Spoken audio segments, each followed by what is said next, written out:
So without further ado, please welcome Miss Sandie Mather.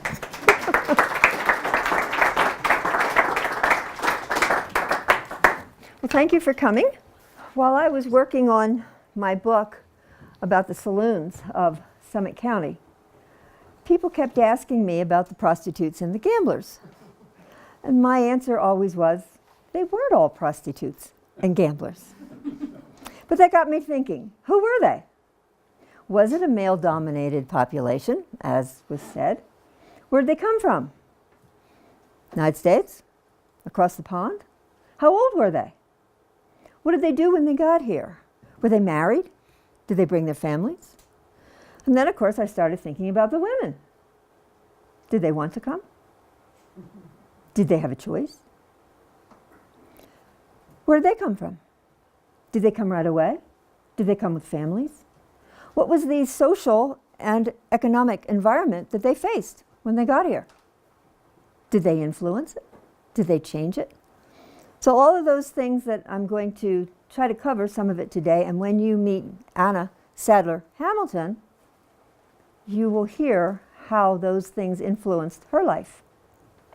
So the first thing I did was start reading all sorts of books that I could find, articles, small papers, to find out more about the women so that I would know what to look for when I was talking about Summit County.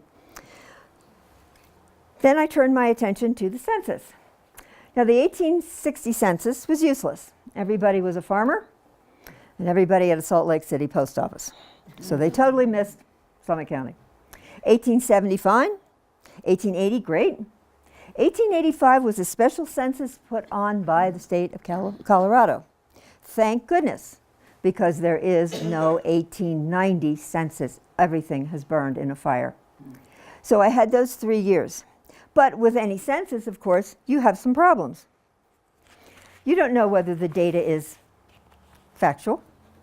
You don't know whether it's complete. And you can't read the writing. No such thing as a ballpoint pen or a computer. And some of their writing was pretty bad. So, of course, you have to take it with a grain of salt, and you hope that it is as accurate as possible. One of the first things I learned was that with any mass migration, as this was, there are push and pull factors. Push factors that push the people out of their homeland, and pull factors that pull them to the new spot, in this case, Summit County. So some of the push factors, you can figure them out: poverty, political oppression, war, famine, flood, drought, earthquake, religious persecution, adequate transportation to the new area, unemployment. And what helped here, 1857, there was a very severe depression, and it hit Pennsylvania in particular, very hard in Pennsylvania. Pull factors: prosperity, health, climate, happiness, marriage, family already in the area, big one, and free land. I also learned that it was the men who made the overture to go west. They said it first. The women had really no say in the matter whatsoever. They reacted with agreement, disagreement, reluctance, eagerness, fear, encouragement, opposition, enthusiasm, happiness, or surprise, and probably all of them. And few of them had any say in the matter at all. And if you're ever interested in wanting to learn more about that whole thing, that whole part of it, Sandra Dallas and her books. For one that is tremendous is True Sisters. And that talks about the migration. And if you ever want to read it, wait till you get to the last line. I still think of the last line in that book, and I burst out laughing. It is a killer. But some others that were Summit County written, because she lived here. Quilt Walk, White as Snow, The Last Midwife, and Prayers for Sale. All Sandra Dallas's, Summit County. And it talks very much about the women who were here and what their lives were like. For most women, leaving their family and their friends behind was traumatic. And most of them never stopped looking over their shoulder toward home. Most of them could never forget what they had left behind, and it affected them very much. Okay, let's take a look at some of the migrants. What do we have here? And I have to thank Simone for putting all this together because I don't know how to do a PowerPoint either. Okay.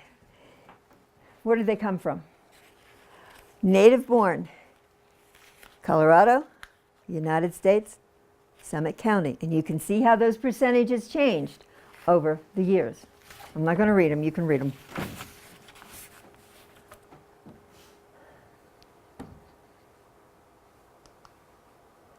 Where did they come from? 1870, Breckenridge. Take a look. Pennsylvania, New York, and Ohio. We must have wanted to get rid of them in Pennsylvania. There were so many Pennsylvanians out here, they had a club for Pennsylvanians. No joke, they did. Okay. 1880, Breckenridge. Take a look. But now notice what's happening to Illinois. Okay? That hop, skip, jump is what a lot of them did. Breckenridge, okay, New York, still Pennsylvania, Ohio, but now look at Colorado. The children had started arriving. Families were here.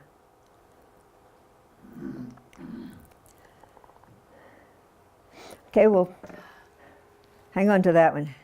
Okay, we've got the native born in there, and we've got all that. But now let's take a look at the foreign born before we go on to that one.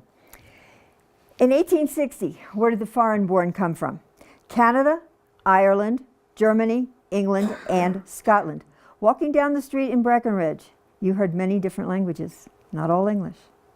1870, it was the Irish, then the Germans, and the Canadians. But now, if you take England, Cornwall, Wales, Ireland, Canada, put them all together, that was your leading sending area in 1860, 1870, 1880. So you had a lot of British accents walking down the street there. Gold fever hit hard in London, very hard in London. There were employment offices in London, as well as in Cornwall and Wales, to get people over here. The mines were playing out there, get them over here, they could get jobs. Money, British money, was all over Summit County.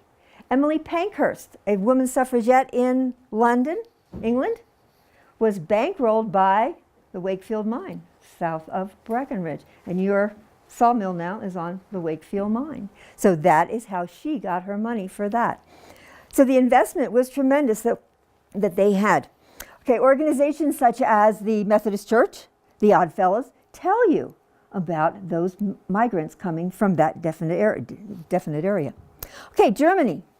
There were so many Germans here in Summit County that the laws of Colorado were written in English, Spanish, and German 1877 to 1899. That's how many there were. They came and brought their families. They wanted stability. So they brought their families. They wanted economic development here so that they had a reason to stay. They were not going to come here and go home. They intended to stay. 2 years after the original first discovery of gold that was recorded, 1861, 2 years after 1859, there was a German singing society in Breckenridge. 1880s, you had the Manor Corps, men's choir, and you had the Teutonic Liederkranz. They had libraries of music. They had a paid director. They put on concerts. And they talked about this in the newspaper, how wonderful these concerts were. The Italians were here. Some. They were hated. They were not wanted. They worked on the railroad. They were the trackage men on the railroad. The hammers they used on the railroad were called Dago hammers. Oh, yeah. And they were called Dagos in official correspondence from Summit County officials. They were called Dagos on the newspaper, 4-inch banner headlines. Dagos head for Pence Miller Placer. They were met by men with guns, and they turned around, took them out again. Yeah. So yes, they stayed to work in the mines, but they were not wanted. The group that was really not wanted was Chinese. Chinese were called Celestials. And when the Chinese moved into an area, it was considered that the area was in decline. So you did not want them here because they would work for lower wages, and you did not want anybody to know that there was somebody there working for lower wages. The newspaper editor said that if the Chinese were allowed in, the stores would sell cheaper goods, the schools would empty, and all of the work for the last 20 years would be for naught. So they were not wanted in the least. And of course the Chinese, the idea was they were going to make their money and they were going to go home. And they were faulted for that. But when you think about it, many of the people from the East Coast, many of the men want to do the exact same thing. So a little bit of hypocrite there. According to the 1860 census, there were no Chinese in Colorado at all. There were 7 statewide in 1870, none in Summit County. But by 1880, there were 19 in Summit County. All of them worked in laundries. 1885, there were 21. And now 17 were in the mines, 2 worked as dishwashers, and 2 were in the laundries. So they were not wanted. Now, as a rule, Chinese women did not come.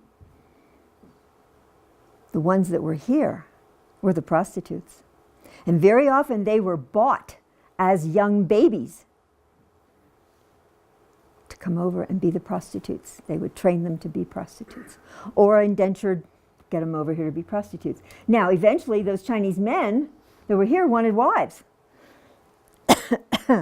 So they married the prostitutes.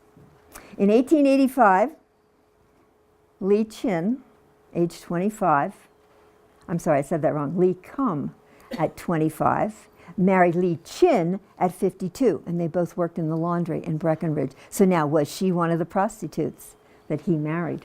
Because there was no one else. So the Chinese were hated. Okay, so now let's take a look. The population.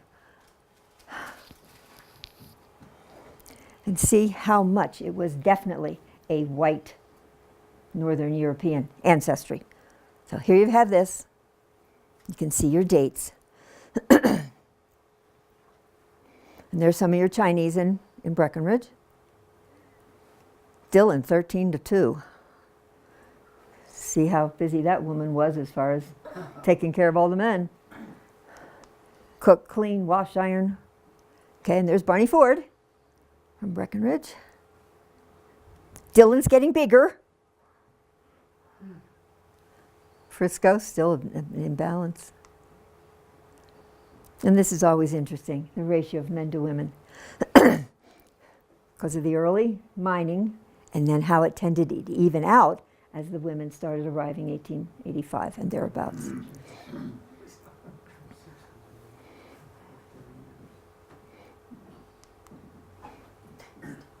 Yeah, they're your Frisco people coming in there.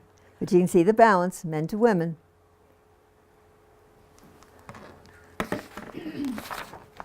I got to turn my pages here.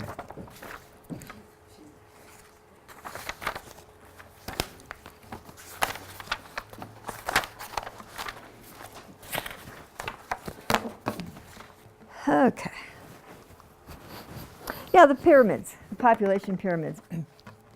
Normally it was the young men who were not encumbered by families, who were able to come and take advantage of what was being offered here economically. And that's what you're going to see as you take a look at the pyramids, age pyramids. You can see the male as opposed to the female over there. So 1870. Okay, Montezuma. Again, it's that one area, ages, taking advantage of the mining. Okay, here's the female side of it. I had to split it because where do you see the men? And I had to even split that because I couldn't get it all on one. Yeah. But there again. Now, the time was passing. So now you were getting the older cohort there, into the 50s and the 40s. And a lot of those were the merchants too.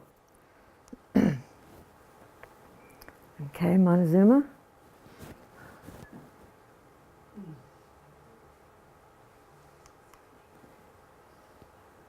Okay, Breckenridge. See now, families are coming, children are coming, notice. The younger ages. Mm-hmm. Yep.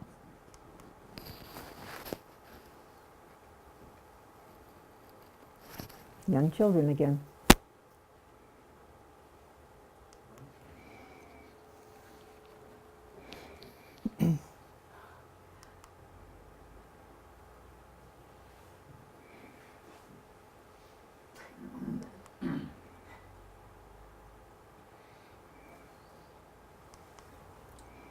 Okay.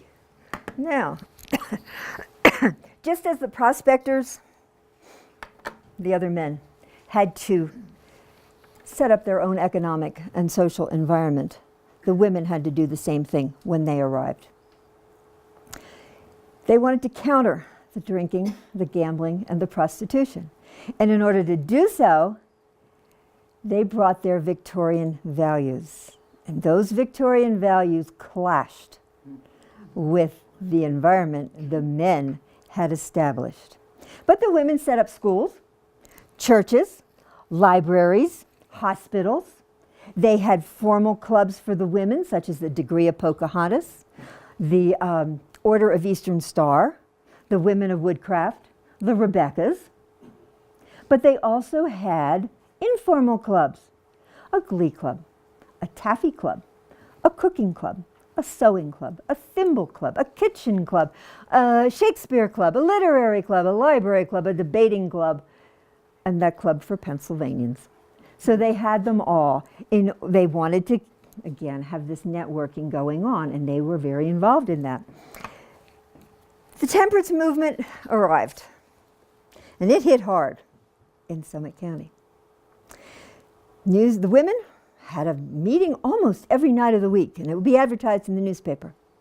The newspaper editor went along with this up to a point, and he finally got tired of this. So he started writing some editorials to counter the women and their temperance meetings. And he said, your saloon keepers here are some of your best citizens in town. They pay their license fees. They pay their wages, and the wages are spent here in the county. They provide a service for the men. They support community endeavors. And then he went on to remind people that the sheriff was a saloon keeper. The superintendent of schools was a saloon keeper. The mayor was a saloon keeper. Town treasurer was a saloon keeper. And where did the people keep their money? Not in the bank, in the safes that were in the saloons. Now, the women were egged on by a Methodist minister called Reverend Florida Passmore. And he must have been quite a person. He kept trying to get the saloons to close. Finally, 1891, there was a law that closed the saloons all day Sunday, and they had to close Saturday nights at midnight. Well, all nights of the week at midnight. That didn't go over too well. And here was his editorial. Last Sunday was the Sunday of Sundays. All the saloons in town were closed, and their usual habituates were compelled to loaf around the streets. Miners in from the hills stood upon the sidewalks, looking wistfully to the right and left for some retreat from a condition of misery. To make matters worse, the day was damp and dull. The workings of law here was such as to show the sheer nonsense of such litigation for a camp in the midst of the mountains. The law was conceived in the brain of a fanatic, enacted by a body of imbeciles, signed by a doughface, and in a camp like Breckenridge would be enforced only by an impractical enthusiast. Reverend Passmore wasn't exactly liked. And one Saturday night, when the men had nothing to do, they borrowed a ladder and found a few sticks of dynamite. And they put the ladder on the wall of the Methodist church, climbed up, laid the sticks of dynamite, and lit a match. That was the end of the bell in the Methodist Church. And a few weeks later, that was the end of Reverend Florida Passmore. But even though the women still, they kept working on it, but they really didn't have that much to say about the prostitution and the gambling and the drinking. So for the women who were here, employment outside the home was kind of limited. Now, women's work was valued. They needed women to do the washing, ironing, cooking, cleaning. And that's why many of the women had boarding houses to take care of the men. Or they had boarders in their home to take care of the men, provide lunches for them and take care of them, because that was needed. But you had other women. One of them owned a millinery shop. One owned a candy store. There was a stationery store owned by a woman, restaurant proprietor, and a piano teacher. Now, I mentioned the piano teacher because this was the time when it was thought that if you want your daughter to find a suitable husband, she better know how to play the piano. So the piano teachers in this county were very, very busy. And I think of some of the other women. When Scott McClellan died, he had the saloon in Breckenridge. His wife opened it as the Cosmopolitan restaurant, and she was very successful. Martha Whitney, when her husband was killed in the Pug Ryan affair, she ran his Senate Saloon in Kokomo. And they said she was quite successful at it. She was able to maintain law and order in that saloon. Minnie Brutch advertised as having the finest valentines and the finest fresh fruit in this county on Main Street in Breckenridge. So the women were very much involved.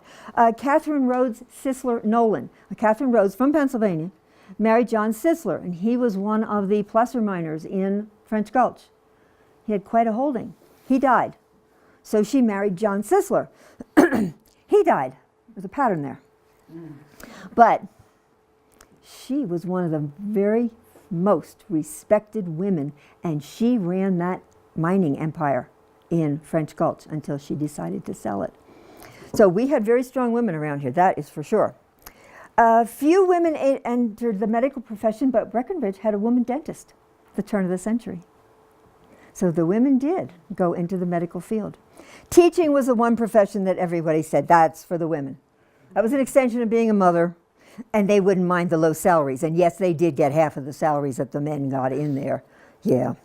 But the 1880 census listed 9 school teachers, 7 men, and 2 women.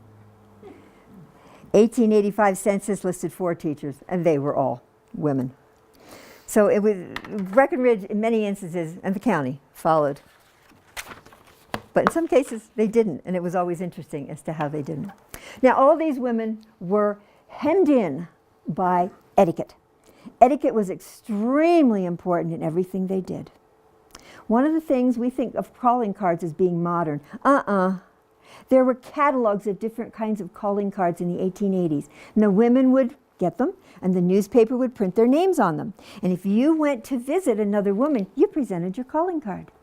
You knew who was in your social calendar, social circle, by looking at the plate that you had right next to the door when you walked in. And there's one sitting in the Briggle house, and on it are all sorts of calling cards. So Mrs. Briggle knew who was in her social circle by the cards that were in there. Now, if she was home, fine. If not, you left your calling card, and then she would be obliged to come visit you to return that favor. So there were many little things. You didn't go on a rainy day. You might get water on the floor from your dripping umbrella. Now, I never did find out what happened on a snowy day, especially here. But you never took your children, never. And goodness, you would never have taken a pet. A dog and somebody said, oh my goodness, no. That was vulgar. And a man would never stand with a foot like this so that the sole of his shoe would be up, that she could see the sole of his shoe. Etiquette. Walking down the street, you get to a mud puddle, one side, up 1 inch. Not 2 sides, that's vulgar. One side, up 1 inch. So there's so many rules, and they knew all these rules. They had to know all these rules. Language of flowers. They endowed flowers with certain emotions, and these women knew these things. For instance, the amaryllis was temperance. I've said that wrong. The azalea was temperance, the amaryllis was pride. Colorado state flower is folly. That surprised me. Folly. The forget-me-not was true love. The red rose was love. The yellow rose was friendship. And the white rose was truth. But they didn't stop at flowers. They went on to herbs and spices. So basil was hatred. But sweet basil was good wishes. So you better know the difference. Mint was virtue. Cloves was dignity. And the one I really liked, lavender, distrust. And think how we use lavender today. That surprised me. But they didn't stop there either. You had fruit and veggies. Okay, you ready for this? Mushrooms, suspicion. Pears, affection. And lettuce was a cold-hearted man. So you had all these things. Then there was the language of the fan. And that was fun. Everybody knew the language of the fan. We're being watched. I love another. I hate you. I love you. Yes. No. I'm married. I'm engaged. I want to talk to you. And kiss me. Now, the fun of it was, you knew what all that meant, but you didn't know where it was going around the room. And they had to figure it out who was getting what message on all of that one. Yeah, so that was the fun part. And then the last one, there was the language of the stamps. Yeah. Now, we put the stamp in one corner, right? But in their time, they had 4 corners. They also had above the address and below the address and in front of the address and behind the address. They also put the stamp right side up or upside down. They could also put it sideways or sideways this way or halfway in between all of them. And each one had a meaning. And they knew the meanings. So there were so many things that made life interesting, difficult and otherwise for the women. Okay, and now for our special guest, Anna Sadler Hamilton. So I'll tell you how I met her. I was finishing up the book. They weren't all prostitutes and gamblers. And I had the first part written. And I didn't know how to end it. I had no idea how to end it. I needed something to tie a bow around it and bring all these things together. So the last day of my deliberation, I thought if I can't do it today, I'm just going to let it go for a while. I went down to History, Colorado, and I asked for the same folders I have asked for over and over and over, hoping I would find one little thing that would give me an idea. And out came a box that I had never seen before. And in there were the diaries and the teaching certificate of Anna Sadler Hamilton. Now, her diaries were this big, 2 years of them, and my eyes, page after page of her. For a school teacher, her writing was awful. And of course, they had faded over the years, and I could barely read them. But I don't remember coming home that day because I was so excited because I thought, here it is. I can put my whole book together with the story of Anna. So that's how I met her. So let's get Anna here.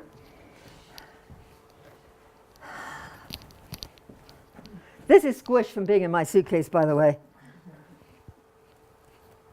Okay. Oh, hello. Very pretty. I am Anna Sadler Hamilton. I'm the wife of the meat merchant in Breckenridge. The meat market was on Main Street in Breckenridge, on the east side of Maine, north of Lincoln.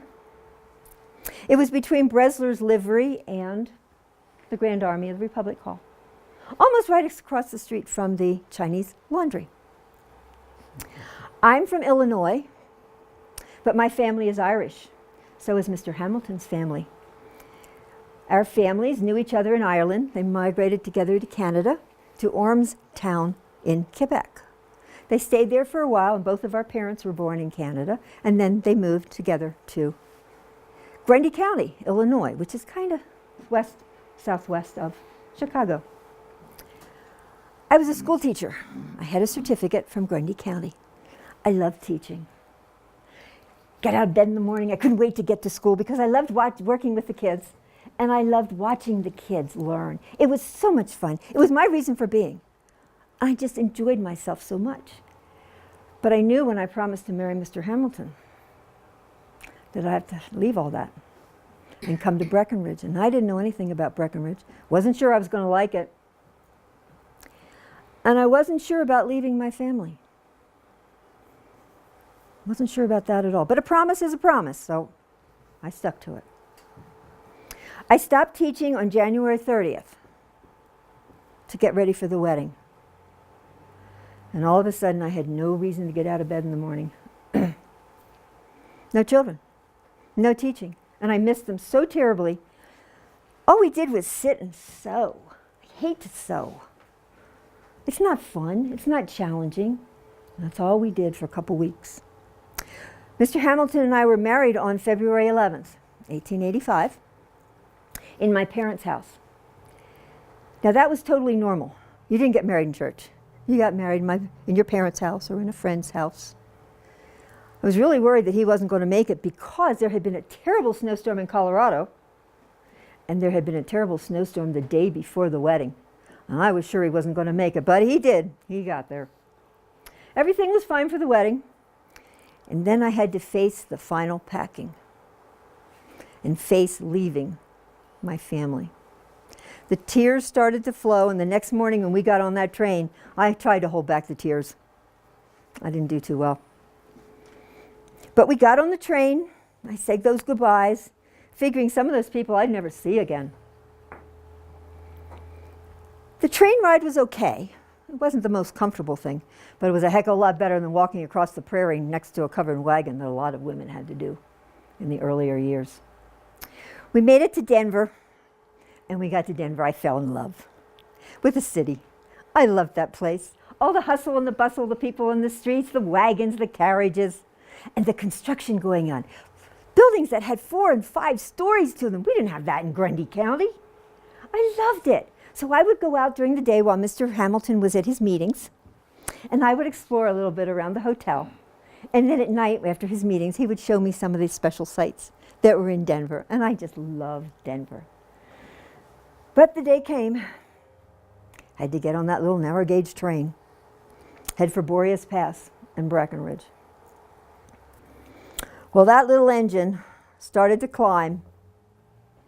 It went up and up and up. I thought I'd never get to the top, but we finally got to Boreas Pass. When we got to Boreas Pass, the brakeman got out and set the brakes on every train car. They didn't want the train to come down. It was a 4% grade. And they didn't want the train to come down faster than 5 miles an hour. If it had been a runaway, a train on a 4% grade would increase its speed, double its speed, every 15 seconds. You didn't want that. Even so, at 5 miles an hour, I was so scared I never thought we'd get out of there. I'm sure we'd end up in a snowbank somewhere and nobody find us till spring, but we made it down. And when we got to the Watson Street station, some of Mr. Hamilton's friends were there, greeting us, as well as the newspaper editor. The next day in the newspaper, he wrote, "Mr. Robert Hamilton has arrived from a trip to the East, where he took unto himself a rib." A rib! I guess I didn't mind being called a rib. I made friends very quickly, but the problem was those women were older than I was. I won't tell you how old I was. But they were older, and their families were here. My family was back there. We lived in a little dwelling behind the meat market. I wanted a house of my own, but I knew we had to stay next to the meat market because the business was very important. And the women, there weren't that many of us, would get together almost every day. And we might just go shopping. We just might talk. We might go for a walk, go for wildflowers, do anything just to be together. And I usually enjoyed that. Usually. But there were some times, I remember writing in my diary that Mrs. Fincher, the wife of the newspaper editor, who called me a rib, was horrid. Now, I have no idea why I thought she was horrid that day, but I wrote in my diary that she is horrid. Her mouth never stopped going. She had 12 children. She talked and talked and talked. And she used to bring along her one daughter, Mabel. And Mabel would have been about 13. And I don't know that I've ever met a more silly young woman than Mabel. There were some people that I really liked. Mrs. Bunny had the Women's Emporium on Lincoln Avenue. Now, she was a little portly, but she wore this big giant apron when you come in the store, and she was forever wiping her nose on the back. I think she had allergies on the back of the apron. She was so nice. But then there was Mr. Levy on Main Street. I went in there for buttons one day, and he was so nasty to me, I wrote in my diary, and I never went back in that store again. I tried to be the best wife that Mr. Hamilton could ever want. I didn't succeed, but that's okay. I hated to sew. I remember making a dress with the women. It took forever, and I know I never wore the dress. I wrote in my diary how I hated sitting there working on that dress. I hated to clean. I'd no sooner clean up the place, and then the wind would whistle and send in the dust around the windows, or somebody would come in with boots, and everything was dirty again. And I remember hiring a woman to clean, and I could never remember how to spell her name in my diary. I spelled it differently each time. And then there was cooking. Oh, I tried to cook. I had all these cookbooks. One of them had a recipe for beaver tail, calf's brains, squash pie. And there was one I never did figure out. It was pond lily egg salad. Didn't try that one. But then there was baking at this altitude. Did you increase the flour and decrease the sugar? Or did you decrease the flour and increase the sugar? Did you bake at a higher temperature for a shorter time or a lower temperature for a longer time? I never could remember. And I had some spectacular failures. But I wrote in my diary one day that I made a cocoa nut cake that was splendid. So I must have had at least one. Well done. I could never figure out why my families didn't write to me. I went to the post office every day looking for letters from home. And I wrote them every week without fail. But they wouldn't write to me. And that always made me feel so lonely. If somebody was sick or if somebody had hurt themselves in a letter, and then I'd be worried until the next letter got there. Now, my sister used to get money every now and then. She'd come out on the train, and I loved it. And I'd have such a wonderful time till she would have to go home. And that was the end of that. Or Mr. Hamilton would give me money, and then I could take the train back to Illinois. And I loved that time, too. But then I had to come back to Breckenridge. And I think what I disliked about Breckenridge most of all was the weather. The thunderstorms in the summer that would crash over the town would scare me half to death. I'd want to go hide. And then there was the wind blowing in the windows. And that was such a lonely sound, and that made me feel even lonelier. And then the snow. I remember telling Mr. Hamilton, after one storm that lasted 3 days, that if I had to live my entire life in Summit County, I hope it was a short life. He didn't like that. I always wanted Mr. Hamilton to go places with me, but his answer always was he had to stay near the store. Now, most of the merchants in town would sell cash only. They would advertise cash only, no credit. Mr. Hamilton was one of very few that did credit. And one night I was working on his books with him, and I saw that a woman owed him $100. And that was a fortune. He never collected it. She died. Yeah. There was one time I wanted him to go to a masquerade ball with me so badly. I went alone. I made a costume out of Summit Daily, the Breckenridge journals, newspapers, head to toe. I got a prize for creativity. The newspaper editor wrote about it the next day in the newspaper. Mrs. Robert Hamilton's, well, he was so pleased that somebody thought to make a costume out of his newspapers. In 1887, Mr. Hamilton sold the meat market. We bought a ranch on the lower Blue, and the newspaper editor called him the cattle baron. Then he also bought a huge stock ranch in Nebraska. Well, in order to take care of all that, we had to move to Denver. And I finally got to leave Summit County. And I loved it in Denver. I was back in the city I really liked. Oh, we came back to visit. We came back. The newspaper editor would talk about Mr. and Mrs. Robert Hamilton arriving on the train to visit friends, or Mrs. Robert Hamilton and children coming to visit friends. And then one time, Mr. Hamilton drove his new automobile over the pass. And the newspaper editor said he was bitten by the auto germ, or the auto bacillus. I was asked if I missed anything about living here. I thought about it for a while, and yeah, I remembered the blue skies, sometimes gorgeous blue skies. I remembered the golden aspens. I remembered the wildflowers. And I remembered Mr. Jacobs. Mr. Jacobs owned the ranch next to ours in the lower Blue. Every time Mr. Jacobs would see me, he would call me the schoolmarm. And that made me feel so good. But did I miss the howling wind? Or those thunderstorms in the summer? Or the snow? Not a chance. And that's the story of Anna. Whatever happened to her, we don't know.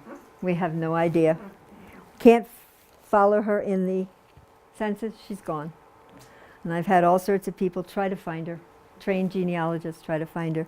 And nobody can find her. And I would love to find out. So, that's the story of Anna.